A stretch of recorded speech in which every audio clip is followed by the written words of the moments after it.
La conviction peut être sincère, ardente et persévérante. Elle s'attaque à un objet avec bonne volonté, le poursuit avec persistance et ardeur. Mais ses forces ne se lèvent pas au-dessus de l'humain. L'homme travaille avec son cœur, sa volonté, son cerveau, son génie. Il s'est consacré à une œuvre. Il s'efforce de l'accomplir. Mais Dieu n'y est réellement pas, car l'homme y occupe une trop grande place.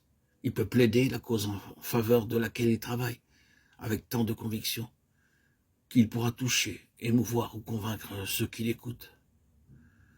Mais son zèle suit les routes terrestres. Les forces humaines seules les mettent en mouvement. Son autel est construit par des mains terrestres, et la flamme qui brûle dessus est une flamme terrestre. On a dit d'un célèbre prédicateur très doué, mais qui a interprété l'écriture à sa guise, que son éloquence s'échauffait de sa propre exégèse. Ainsi, les hommes mettent beaucoup de zèle au plan qu'ils conçoivent, mais ce zèle peut n'être qu'une forme de leur égoïsme. Qu'est-ce que l'onction? C'est l'élément indéfinissable de la prédication, qui en fait la vraie prédication, et la distingue des autres formes du discours. C'est le divin dans la prédication. C'est ce qui lui donne la pointe acérée quand elle s'adresse à ceux pour qui une parole acérée est nécessaire. Elle distille la rosée pour ceux qui sont altérés. Elle a été décrite ainsi. C'est le glaive au double tranchant. La forte et souple épée. C'est l'arme au ciel, même trempée, qui guérit en blessant, donnant la mort, donnant la vie, mort au péché, vie au pécheur.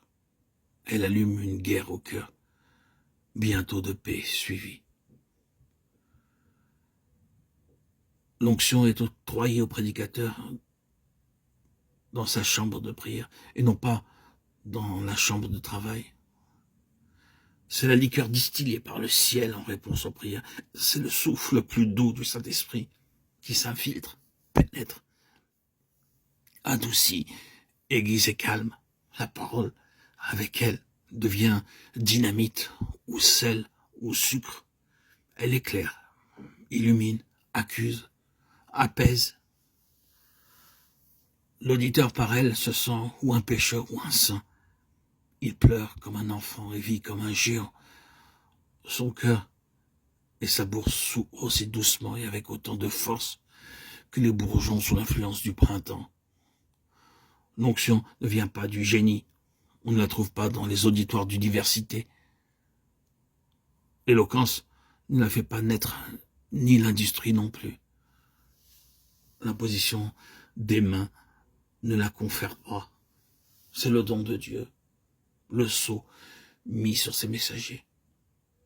C'est le parchemin de chevalerie octroyé aux privilégiés vrais et vaillants qui ont cherché cet honneur par beaucoup d'heures de prière, de lutte et de larmes. La conviction est une chose bonne, impressive. Le génie est rare et sublime. La pensée enflamme et inspire. Mais il faut un don divin, une énergie plus puissante que la conviction intellectuelle, que le génie ou la pensée pour rompre les chaînes du péché, pour amener des cœurs malades et dépravés à Dieu, pour réparer les brèches et rendre à l'Église ses habitudes de pureté et de puissance. Il n'y a que cette sainte onction qui puisse faire cela.